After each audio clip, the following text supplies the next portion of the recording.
দেবদাস চক্রবর্তী নাকি শেখ মুজিবুর রহমান? শেখ মুজিবুর রহমানের পরিচিতি একদিকে যেমন জাতির পিতা বঙ্গবন্ধু, অন্যদিকে তাকে অনেকে চেনেন বাকশালের প্রতিষ্ঠাতা এবং স্বৈর শাসক হিসাবে। কিন্তু তার অস্তিত্বের প্রশ্নে প্রকৃত ইতিহাস জানা জরুরি। সম্প্রতি ভাইরাল হয় কলকাতা সিভিল কোর্টের একটি অ্যাফিডেভিট, যেখানে দেখা যায় শেখ মুজিবুর রহমানের মা সায়রা খাতুনের পূর্ব নাম ছিল গৌরীবালা দাস। তার অবৈধ সম্পর্কের জেরে ভূমিষ্ঠ হয় দেবদাস চক্রবর্তী নামে এক সন্তান। পরবর্তীতে এই অ্যাফিডেভিটের মাধ্যমে গৌরীবালা দাসের সঙ্গে বিয়ে হয় শেখ লুৎফুর রহমানের। গৌরীবালা দাসের নাম পরিবর্তন করে রাখা হয় সায়রা খাতুন এবং দেবদাস চক্রবর্তীর নাম পরিবর্তন করে রাখা হয় শেখ মুজিবুর রহমান। অ্যাফিডেভিটটি করা হয় কলকাতা সিভিল কোর্টে 1923 সালের 10 নভেম্বর।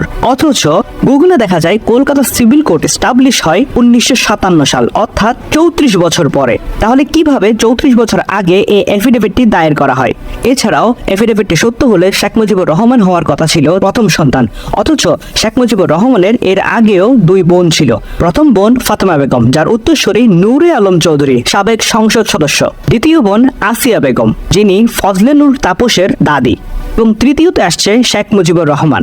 তার সম্পূর্ণ বংশ পরিচয় হচ্ছে শেখ মুজিবুর রহমান ইবনে শেখ লুৎফুর রহমান ইবনে শেখ আব্দুল হামিদ ইবনে শেখ মোহাম্মদ জাকের ইবনে শেখ একরামুল্লাহ ইবনে শেখ বোরহানুদ্দিন ইবনে শেখ জান মাহমুদ ইবনে শেখ জহিরুদ্দিন ইবনে শেখ আওয়াল দরবেশ আল বাগদাদি। ইনি মূলত শেখ বংশের গোড়াপত্তনকারী। মুজিবুর রহমানের আদর্শ নিয়ে প্রশ্ন তোলা যায়, কিন্তু ইতিহাস বিকৃত করা মোটেও কোনো সভ্য মানুষের কাজ নয়।